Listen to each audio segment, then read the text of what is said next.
Good afternoon, and thank you for joining the Beyond Plastic campaign today for the second in our series of webinars sponsored by Butterfield Bank.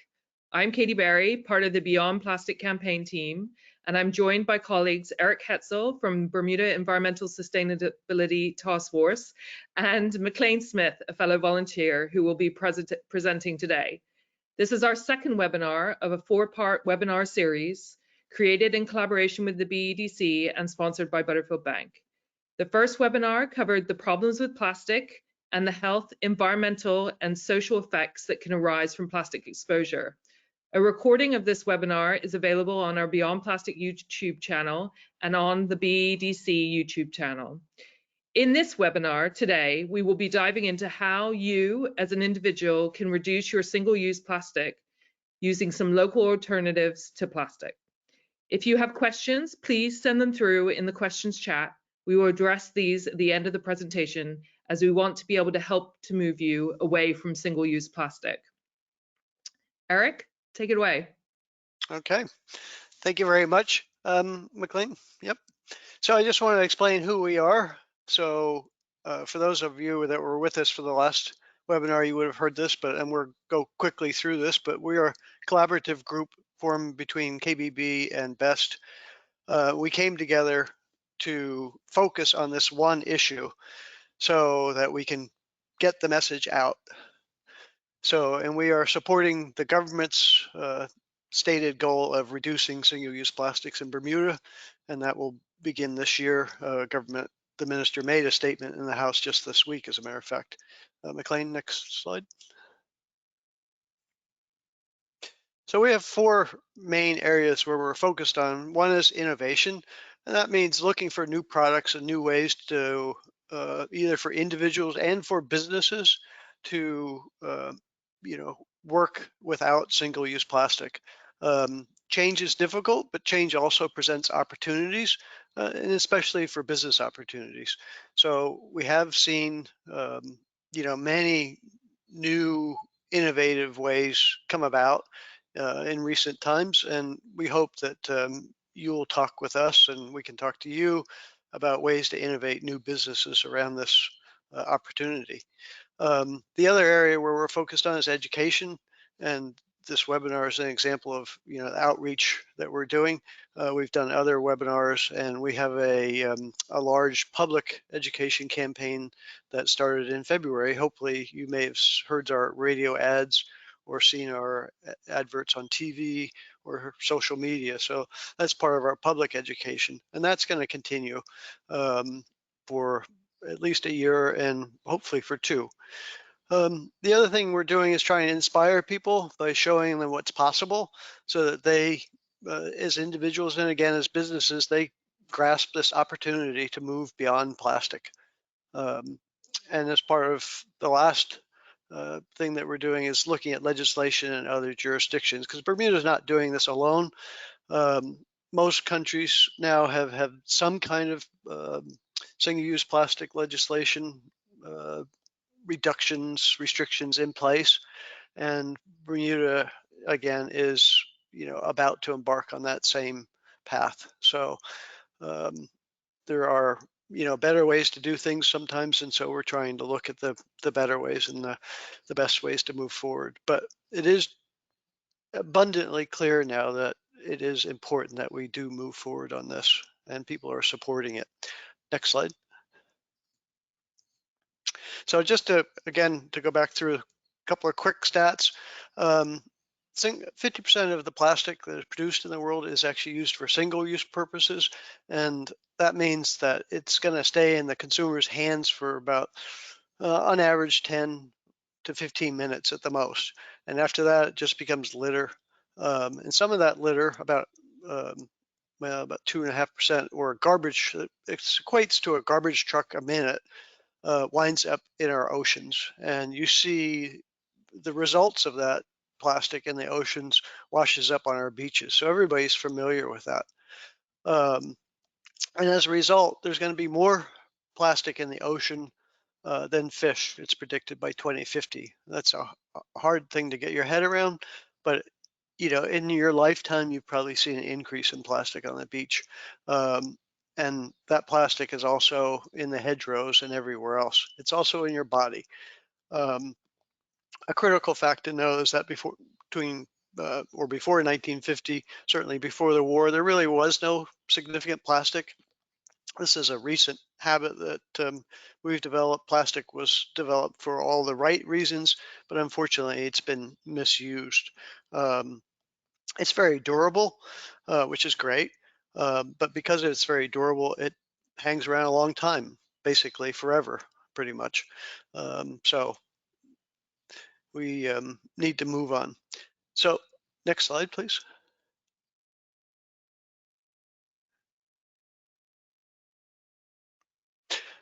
And this is the stunning statistic, is that plastic production is going to double. So if we think it's bad now, just hang around a little bit longer and it's going to get worse.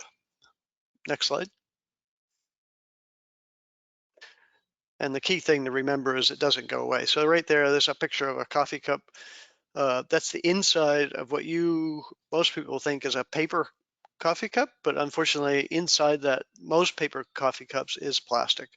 And what's left when that degrades away, the paper, is basically just plastic. And that plastic will be in the environment for, thousands of years potentially, maybe forever.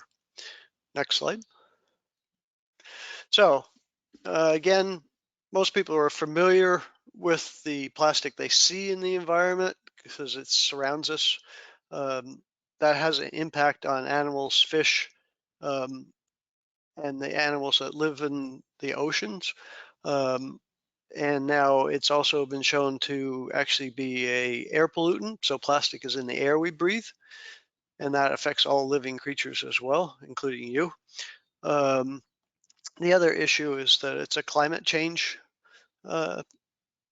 issue because plastic comes from petroleum-based sources, and because of that, it's estimated that greenhouse gas emissions related to plastic production and use will increase to about 20% of greenhouse gas emissions in the next 20 years.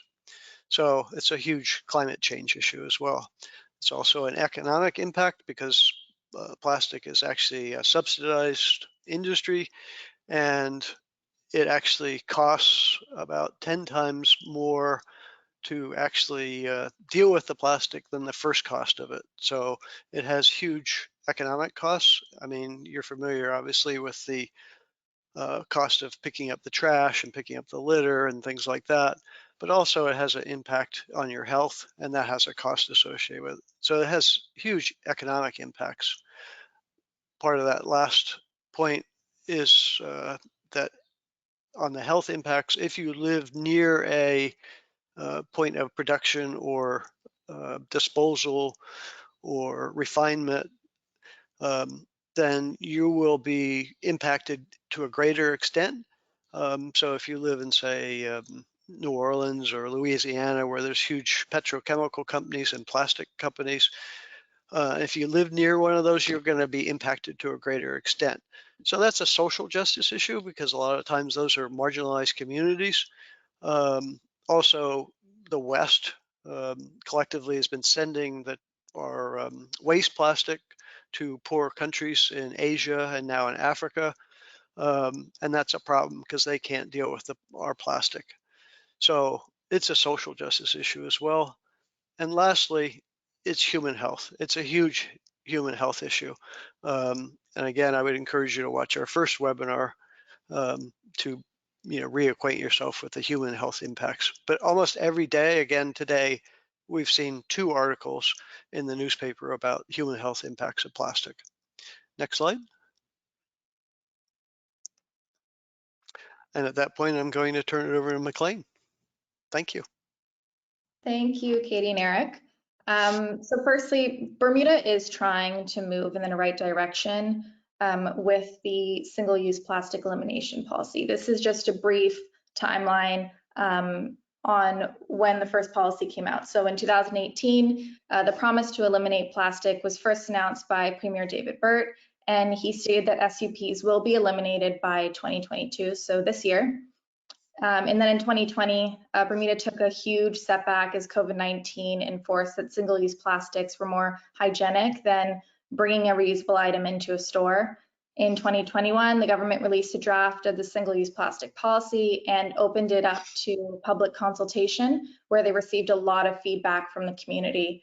And then the policy paper was basically showed 3 phases. So where phase 1 was the consultation, phase 2 was prohibiting the importation of certain single-use plastics, which we'll get into in the next slide, and also allowing a suitable period to exhaust existing stocks. And then phase 3 begins in 2023 with the recommencement of public consultation, seeing how the first round of bans went for business owners and individuals. They'll receive feedback from the community, and then they'll return to the next round of banned items. If you're not familiar with this policy, you can just find it by Googling Single-Use Plastic Policy Bermuda, or go to our Instagram page at Beyond Plastic Bermuda and click the link in our bio. And this is a list of items that are up for elimination. One that may stand out to you is the oxodogradable and biodegradable plastic. It's really common to see this type of labeling on takeaway coffee cups, containers, even utensils. However, the issue is these items are not biodegradable in the natural environment. You couldn't just throw it on the roadside and it would just biodegrade naturally in the trees and in the foliage. The reason for this is because this type of plastic requires a certain level of heat and perfect conditions, which can only be found in compostable industrial recycling facilities. And these labels are no better for the environment than the average single-use plastic. It is a method of what we call greenwashing. And if you're not familiar with greenwashing, this is a term used to describe the process of misleading a consumer into buying eco-friendly products for economical gain. On the left, in the circles, are common things that you might see on products, common labels. Don't be fooled. These are labels that are found on items that feel a lot like plastic, but again, they are not biodegradable in the natural environment. But the certification you see on the right are regulated and the proper certifications for a product that can biodegrade in the natural environment. So just keep a lookout if you're buying products for your business and do your due diligence and double check on the actual labeling behind those products. And a common question we get is, so what about these compostable fiber-based containers? Well, the wonderful thing about these containers is that they are heat and liquid proof, which makes them really attractive for takeout food. However, they're made up of PFAs, and that's also a known carcinogen. And when this compostable container breaks down the environment, they are referred to as forever chemicals. They never leave the earth. The very compounds that make up PFAs and make these containers everything that they're used for, heat proof, liquid proof, are also the reason why it's really hard for them to naturally break down in the environment. It's also important to recognize before we get into a list of alternatives or how you can live single-use plastic-free, that we understand sometimes these plastic-free switches aren't possible depending on your lifestyle. And we aren't asking you to ditch plastic altogether, but Beyond Plastic Bermuda's goal is to make the transition to a single-use plastic-free island a lot easier for individuals and businesses. As we go through a list of alternatives to plastic products, we do try and focus on products that are available locally and are cost-effective for your business.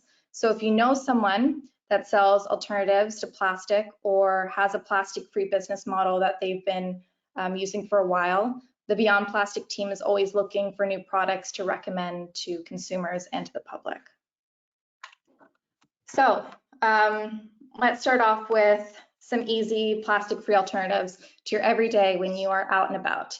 The plastic-lined paper coffee cups. I'm sure some of us love to visit our regular coffee shop on the way to work or during our lunch break, and the easiest swap you can make is just to bring your own reusable coffee cup. The great thing is a lot of these reusable cups are leak-proof and they keep your drink hotter or colder for longer. If you're a business, there's an opportunity there to provide an incentive, maybe 10 cents off your coffee if you bring your own cup. The other thing is plastic bags. Try to remember a reusable grocery bag. Paper, canvas, or cloth are usually the best. I usually keep mine in my car or my bike. There are also stores that offer small incentives if you bring your own bag. For example, the Marketplace takes 10 cents off your order. Another big one is plastic utensils and straws. There are reusable options that can be washed. If you're getting hot food takeout from a store and bring it back to your office to eat, try investing in a reusable cutlery kit. The photo in the bottom right is from People's Pharmacy. It's just taken from their website. And there are also reusable straw kits. So top left is from a smaller store called Little Roads in Bermuda. And another thing to mention is the best materials: stainless steel, glass, bamboo, canvas, paper. So any alternative made from those types are usually your best bet. Another one is Tiffin's. It's also the photo in the top right. Some stores will allow you to bring your own container in. If you're going to the grocery store to get hot food out, or if you're a business, consider taking the Tiffin weight before filling it to encourage customers to bring their own container. There's also reusable schemes where consumers can return their container and have it filled for a discount. We'll highlight some of those types of business models in the next BEDC talk. And lastly, drinks. Often when you walk into a store, the drinks cooler is filled with plastic bottles, and it's so easy to just grab your favorite drink if it's plastic is the only option. Although there are alternatives: Coke cans in stand-up bottles, aluminum water bottles, and it's important to mention that only 9% of plastic worldwide is recycled, whereas over 53% of aluminum and glass are recycled into new products. So try choosing options that will not directly contribute to waste, especially here in Bermuda, where we do not recycle plastic. And some of us have heard reduce, reuse, recycle, but we often forget refuse. Try and remember to double check for plastic utensils after picking up takeout. I know sometimes we'll get our takeout and we'll go straight home to eat it, and then we've just got this buildup of plastic utensils in a drawer in our kitchen. If you just double check beforehand before leaving the store, or maybe refuse them in the notes section of your order if you're doing delivery. Plastic bags are often given automatically, even if it's for 1 or 2 items. If you know you don't need a bag, just refuse. It's often something you need to get into the habit of remembering, but once you do, it's really easy to eliminate single-use plastic. Another area for plastic-free alternatives is shopping and in the kitchen at home. The most obvious tip is to bring your own shopping bag, as mentioned before. Another one is buying in bulk. And instead of prepackaged meats and cheeses, which are usually wrapped in plastic, try going to your local deli and seeing if they have the same options. When storing food at home, investing in glass or aluminum airtight containers can help you cut down on plastic bags. Buying local and organic foods are one of the best ways to cut down on plastic packaging that you often find in grocery stores with foods that are imported. Rather than buying plastic water bottles in bulk, try filling up a reusable water bottle or many reusable water bottles and take those with you when you leave the house. They do have fancy water bottles where there's a filter built in, but filtering your own water is just as fine. There are some plastic fibers in tea bags as well, so loose leaf tea is another option. And ensure your trash disposal system at home includes blue recycling bags. And tips for when you're in the office. If your office has a coffee machine and it uses Keurig pods, for example, try switching to a brewed coffee pot instead of using a paper filter. Instead of using the Keurig coffee pods, and use a paper filter instead. And if you're getting takeout for lunch, bring your own container or cutlery. I have here BYOC. And a lot of companies have an ESG strategy, environmental social governance strategy, or a sustainability report. making sure your office has a waste reduction plan in place or proper recycling bins in the office is a really good method of ensuring your ESG strategy is progressing. Lastly, buying refillable products, cleaning products, and hand soaps or detergents. DE and Mortimer has a really good program where you can refill your cleaning products that you buy from them for a lesser price. Miles also offers a refill program. So just ask around to your different vendors.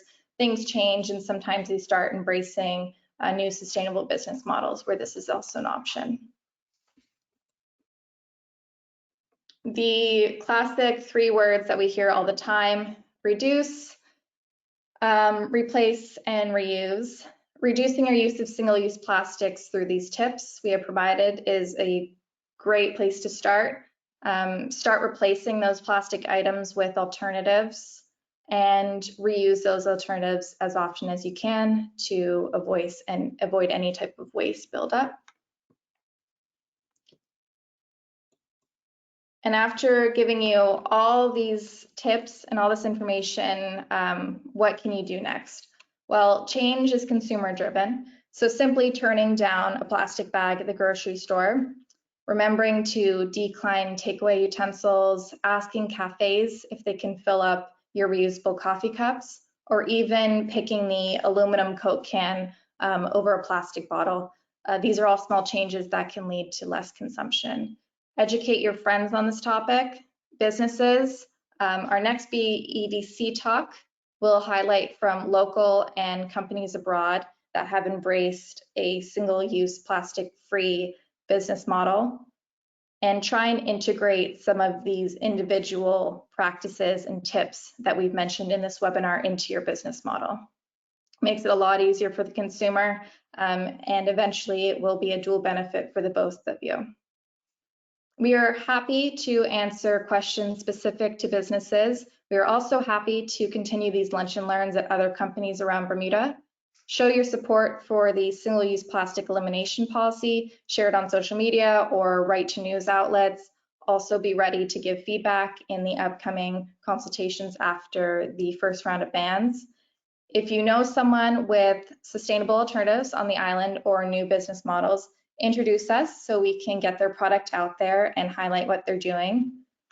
And finally, before we finish, this is a quote that we use quite often on the team. We don't need a handful of people doing zero waste perfectly. We need millions of people doing it imperfectly. So try your best to reduce single-use plastics. It's a lot easier when you start doing it. And thank you very much for having us.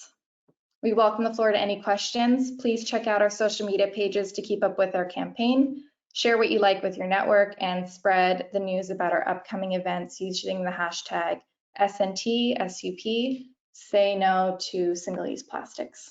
Thank you. Katie, I'll let you take over. Thank you, McLean and Eric, for all of that information. I think we expected a lot of people to have questions, so we're going to start there. And the first question is there anywhere in Bermuda to buy ground coffee that doesn't come in a plastic bag? I know that there are some metal tin brands, but I feel bad recycling those because it feels like such a waste. Well, I think I'll take that one. So you shouldn't feel bad about the tins because they actually can be recycled in Bermuda in your recycling. And so we encourage that. Certainly Rock Island, and they do their own,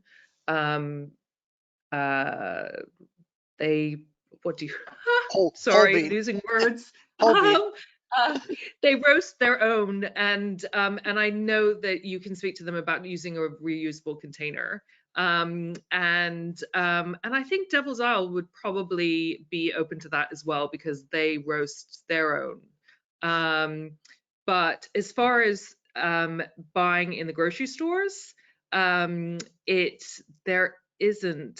are all in some kind of plastic lined container, and that's to do with freshness, because obviously the minute you grind coffee, it loses its freshness, and so they're trying to contain it in the plastic. But definitely moving towards getting coffee beans that have been roasted and then grinding them yourself is probably the way forward. But the tins are recycled in Bermuda, so that can go out in your normal recycling. Eric or McLean, do you have anything to add? No, I filled up my coffee just this weekend in a Tiffin, and so they definitely, Rock Island will refill your container. Eric, do you want to just explain what a Tiffin is, just in case people aren't aware? Yeah, Tiffins are actually a very useful item, actually, and I think that McLean said that they're available at people's pharmacy, right? So, I mean, what they are is they're stainless steel usually. Those are the best kind. And they usually have these little clamps on the side to keep the top on. And they're very, very useful. I mean, they're great for storing food, great for storing, well, whatever. You can store anything in them. So, and most of them are airtight and liquid tight. Some maybe not as liquid tight as the other. It just depends on the brand, but they're great. Yeah. So the next question is there anywhere that an event planner can look to purchase reusable cups? Now, I know we've had the ones that we found that are made of aluminum, which are actually recyclable as well. But McLean, are they on island, or do we bring those in through Amazon? We brought them in. We brought them in. Okay. Yeah, those are made by Ball. Is that the brand name? That's the brand name. Yep. Okay. But also, ultimately, you can use, if you're doing an event, is speaking to Goslings and the other Burroughs and the other wine and drink companies. They have glasses to hire, and they will take them away and wash them. And that is a perfect system that we would definitely encourage event planners to use. And you can rent them even if you're not buying alcohol from them, from the companies. They will actually let you rent their glasses. And so that's a great option. But obviously, if you're in an environment where you don't want glass, you're really looking at a heavier plastic that can be reused multiple times. You don't want the kind of single-use plastic cups, because once they're heated, you're getting that plastic. Eric can probably talk a little bit more in depth about that than I can. But these new cups that we found through Amazon are actually made of aluminum. Isn't that right, Eric? Yeah, that's correct. Yeah. And it's a good point or time to mention, there's a webinar today at 3 o'clock local time presented by an organization called Upstream. It's called Upstream Solutions. So if you Google Upstream Solutions, you can probably still register for that webinar. And that's about events, about how to reduce single-use plastic at events. And they also have a website where they have, tips, but they have a dedicated website or webinar today. Maybe you can get it after the fact, I don't know, but Yeah, and I think this is one of the things that we would like to encourage, is there's actually a gap in the market for somebody to start a business where they supply cups and other things for events and take it away and clean it, and so that every event can become zero waste and have less impact. And so, this is definitely something that we would encourage entrepreneurs in Bermuda, is to look at that model. And because we're seeing that popping up around the world, where new businesses are started, and they're completely about supplying products that can be used multiple times for events. Yeah, we're in the process of talking to 2 major events in Bermuda right now who want to become more plastic free or completely plastic free over time, for sure. So, it's definitely an opportunity. Okay, so the next question is, I noticed that you recommend aluminum food storage containers. Are these safe? Eric McLean? Aluminum food storage, it's more stainless steel. I'm not aware of any aluminum ones, and they may exist. Most of the food storage containers are stainless steel usually, so, or glass. And you know, it depends on where you are and what you're doing with those. If you're at home, the glass containers are really nice and they're available. You know, a lot of different places sell those. The hardware stores, like I know Masters sells them. I was in Oak Cafe, the new cafe the other day, and they're selling them. And those are great for home or in the office. They're a little hard to transport, and that's where the Tiffin comes in because it's much lighter. So it's a much easier thing to take with you. So the next question is, it says, I remember when I was young, not overusing paper was a big push. Now it seems that we're going back to paper or wood options instead of plastic. Is there a reason that this was so heavily pushed in the 90s?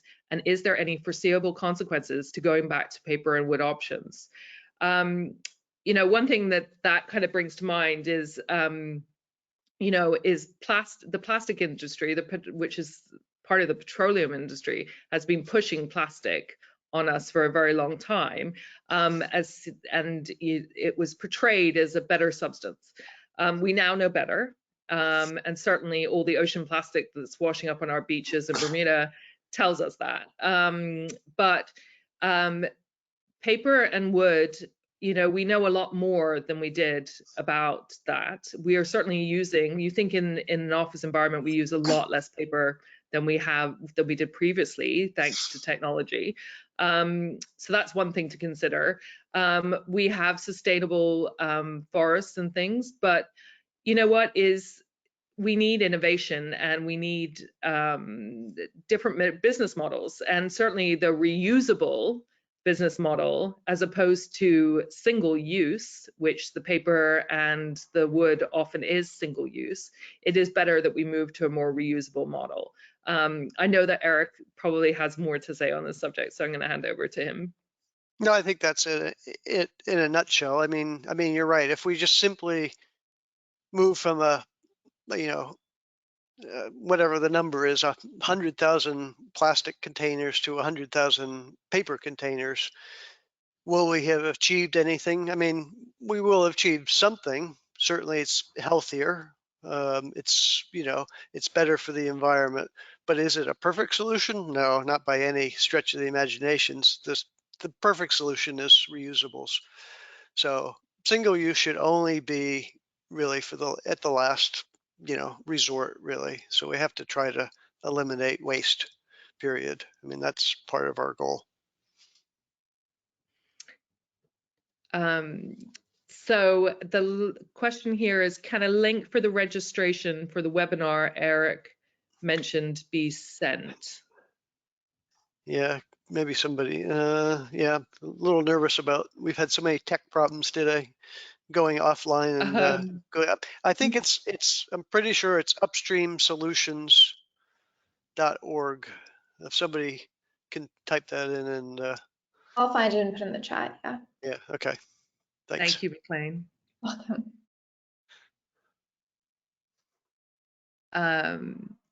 So hang on a second, let me see if there's any more questions.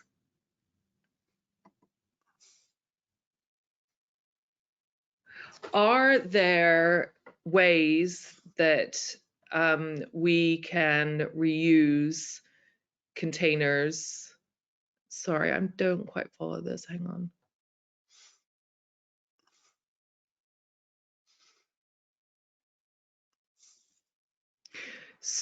So how do we find good reusable containers to use in takeout?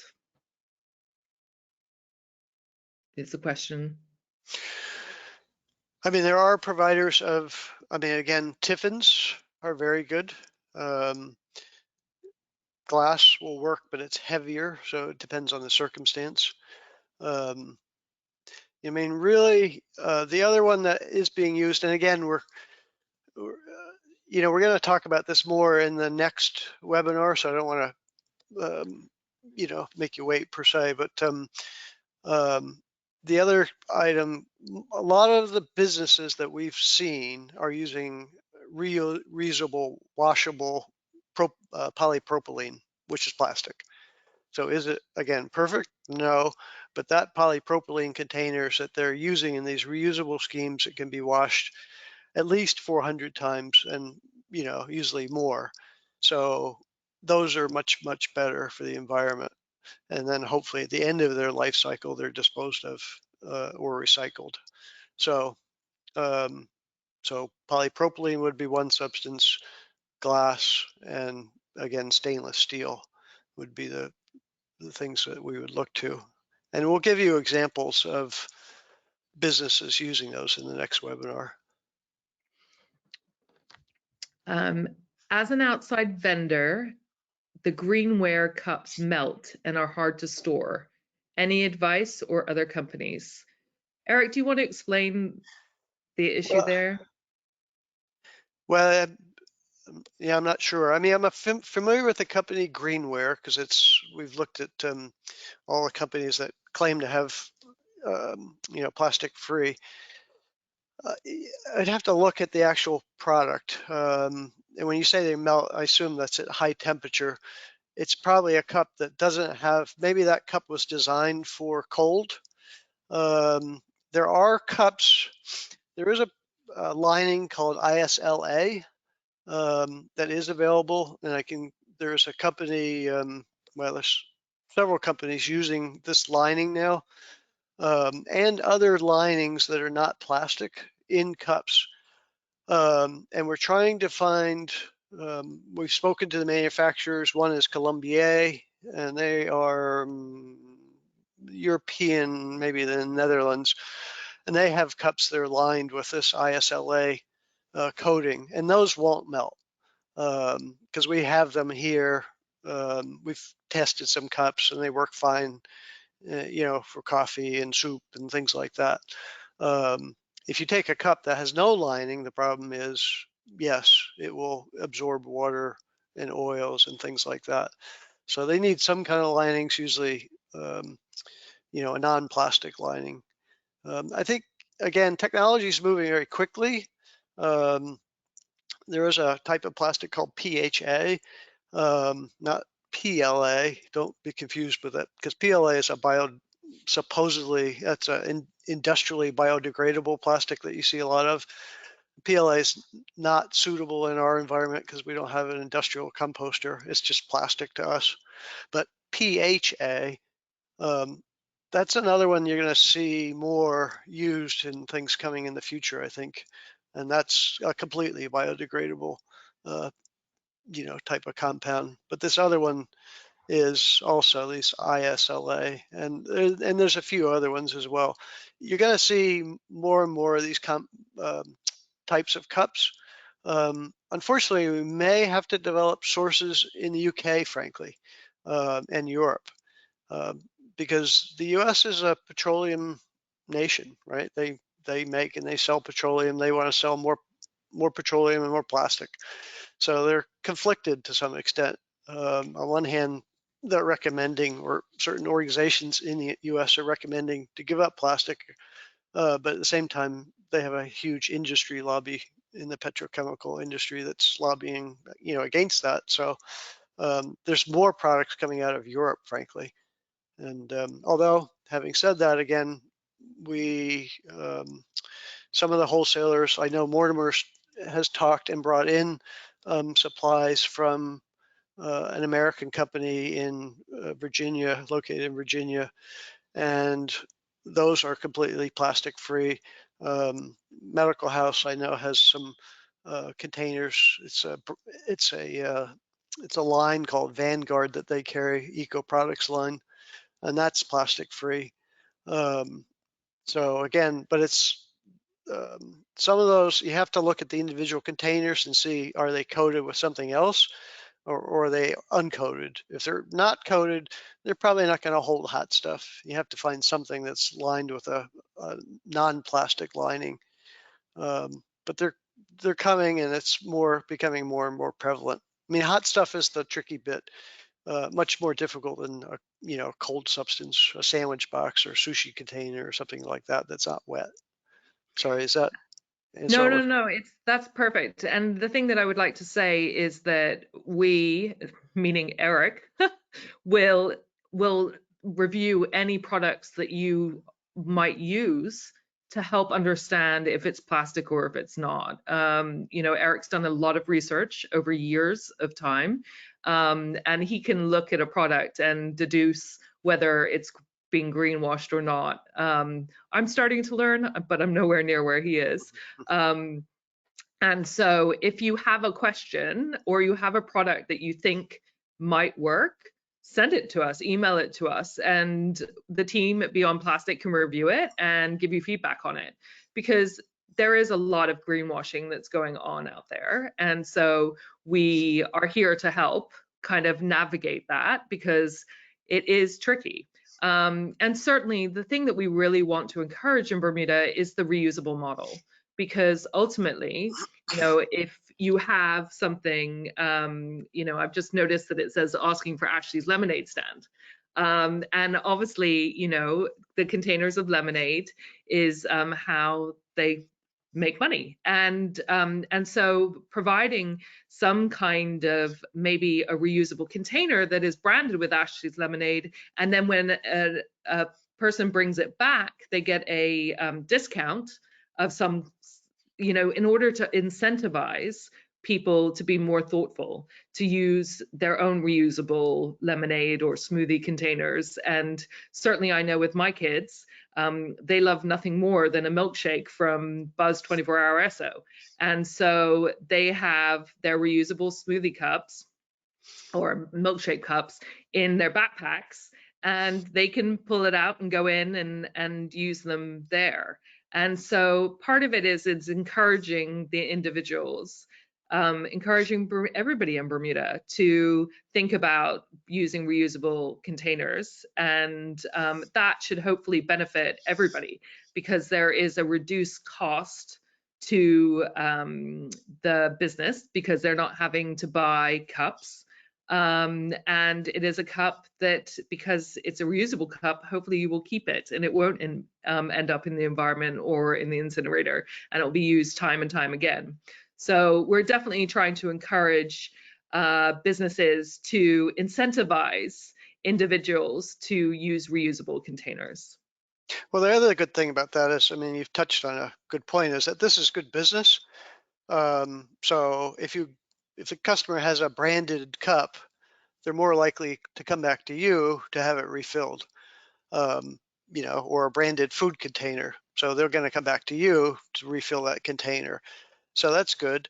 The other thing is, by not having to purchase those throwaway items, you're saving money. So, California just brought in a law that requires businesses to ask whether or not takeaway food gets a utensil set or not, or food sachets and things.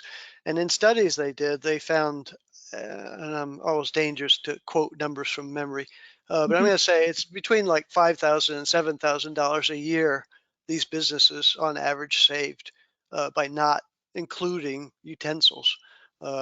So it's good business. It's not only good for the environment, it's good business. So you get the customer coming back, and you save money. So McLean, you did a study on this as part of your master's. So why don't you tell them a bit about how taking out the cutlery makes good business sense? Sure.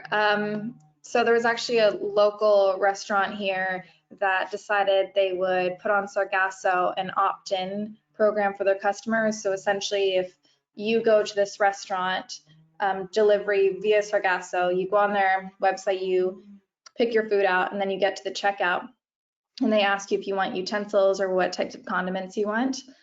So that restaurant did it for 2 weeks, and they saved 176 utensils over those 2 weeks, which is really great. And I think they're still the only restaurant on the Sargasso platform right now that's actually doing that program. And that's an opportunity for other restaurants to follow suit. Thanks. So somebody's helpfully, thank you, Joella. The website is www.upstreamsolutions.org. That's the webinar for later today to do with events and how to make the move away from single-use plastic. So I've got another question. How can Bermuda get into recycling plastics? We did this in the UK. Why doesn't Bermuda currently recycle plastics anyway? Eric McLean, do you want to take this? I think any of us can probably field this question. Yeah. I mean, unfortunately, recycling was a greenwashing, effectively, campaign mounted by the plastics industry, and they're still pushing it, unfortunately. But of all the plastic ever made, only 9% was ever recycled. Most plastic is not capable of being recycled, practically speaking. Some of it might be technically feasible, but very little of it is.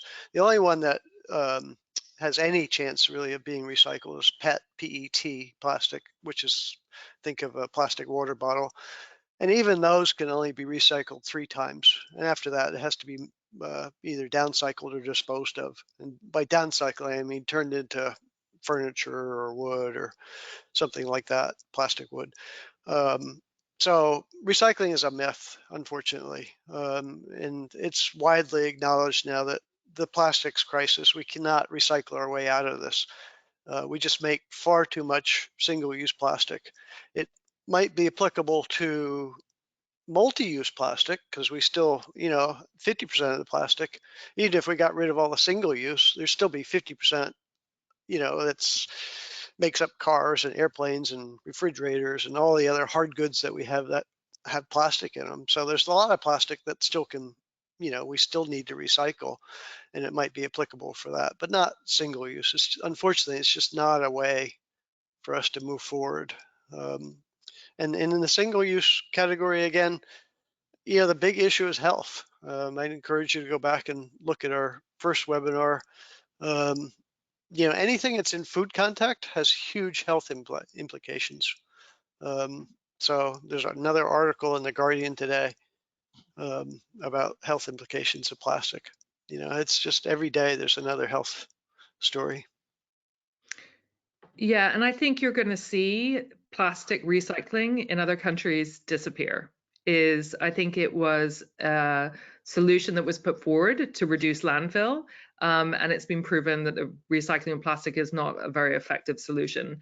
And so I think that what you're going to see, and certainly I bought some bananas in the UK last week, and the plastic bag that the bananas were in, and we realized that it was only in that bag for branding reasons so that they could charge more because it said organic on it. That was made out of a plastic that is actually home compostable. So I think what you're going to see is that where possible, that kind of plastic packaging is going to be replaced with other materials that will hopefully be home compostable, because ultimately that's where you're wanting to move to. And I think plastic recycling, while lots of governments are talking about it, I think we're going to see that shift away from that over time. Now I've got something here in the chat that says, please remind us if the implementation of SUP legislation is on track as per the policy paper and SUP policy recommendations. Eric?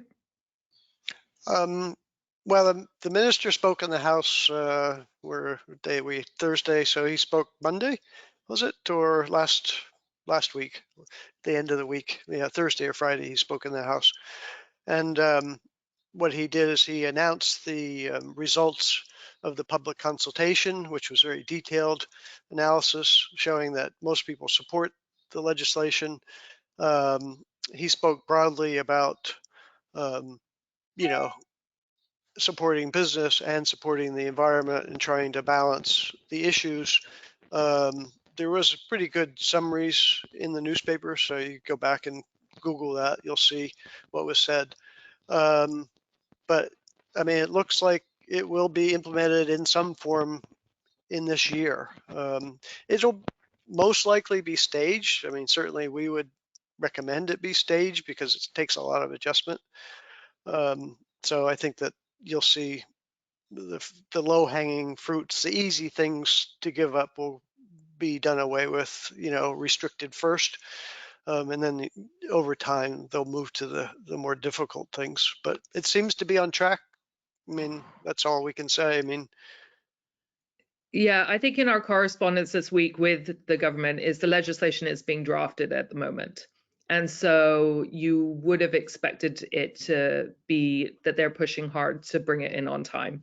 It is politics. So we all know that, you can have a pandemic that suddenly comes up and suddenly you're not doing the things that you thought you were doing. So, there's a lot of things that can throw it off course, but we do know that the legislation is being drafted at the moment. We do know that they intend to do a phased approach. I would have thought that plastic earbuds, which is on the list, will probably go immediately because most of the cotton earbuds that you get in Bermuda now are made of cardboard in the middle. They're not plastic. So that's a pretty easy win.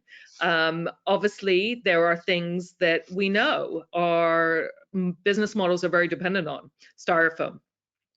So most of the grocery stores use a styrofoam tray in order to put meat on. And there is not a great alternative there are alternatives, but there are issues with the alternatives.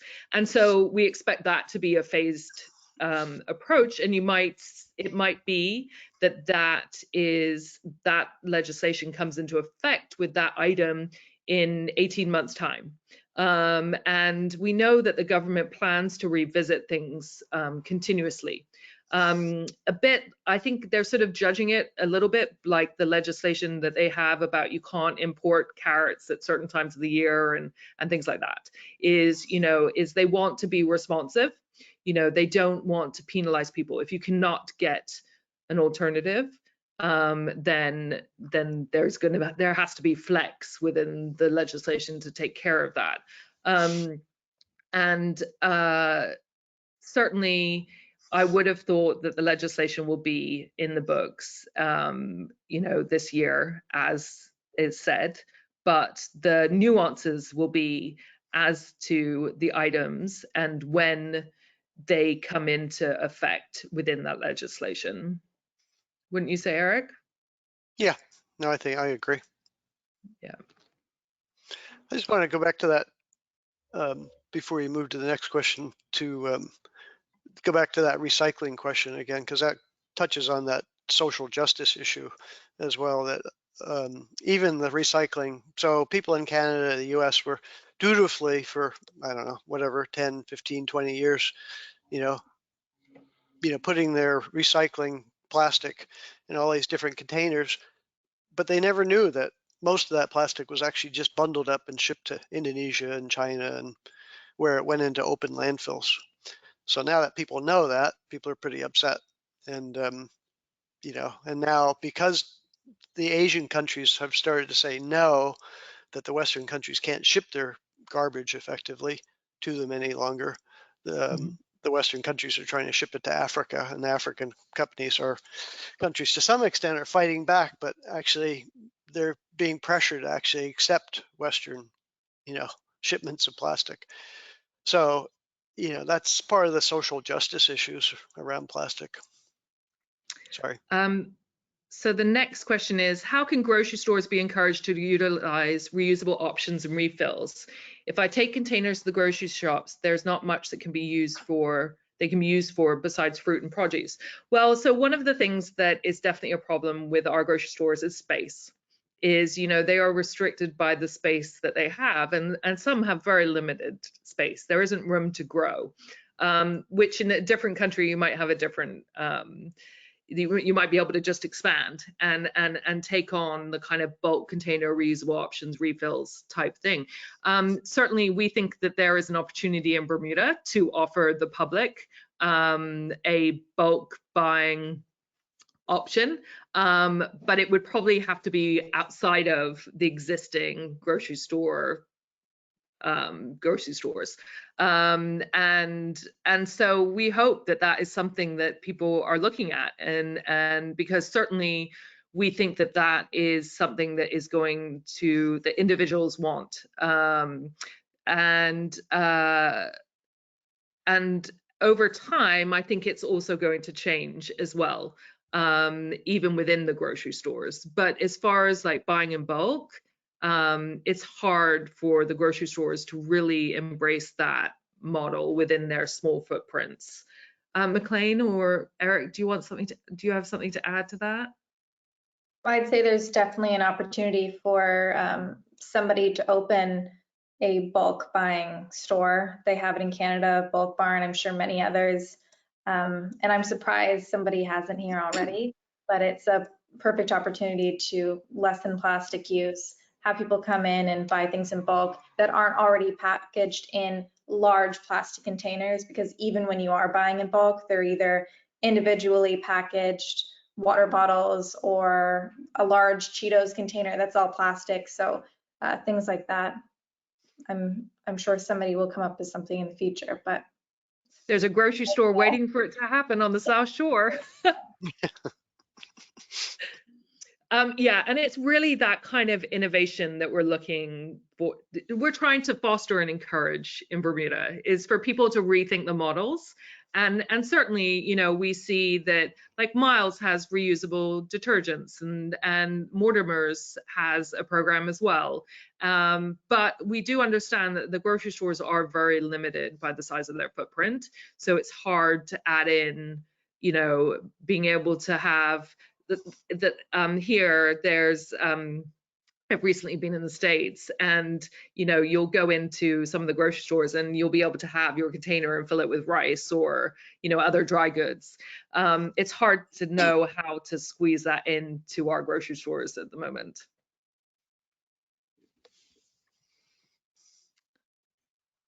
And that is all the questions that I have for the moment. Eric or McLean, do you have anything else that you would like to add? No, just thank you everybody who's on the webinar. Appreciate your attendance, and you know, embrace the change, and you know, seize the opportunities that come out of it would be my, you know, recommendation. yeah. Thank you for listening. And also, our contact information is up on the screen, so feel free to reach out with any questions for email, direct message on Instagram or Facebook. We're always available. I encourage you all to sign up to the third webinar, which specifically looks at different business models that have been embraced around the world, companies that have used this as an opportunity. And thank you for joining us today, and thank you to Jamila Lodge and her team at BDC for inviting us to speak, and to Butterfield Bank for making it possible. Together, we can move beyond plastic, Bermuda. Thank you. Have a good day.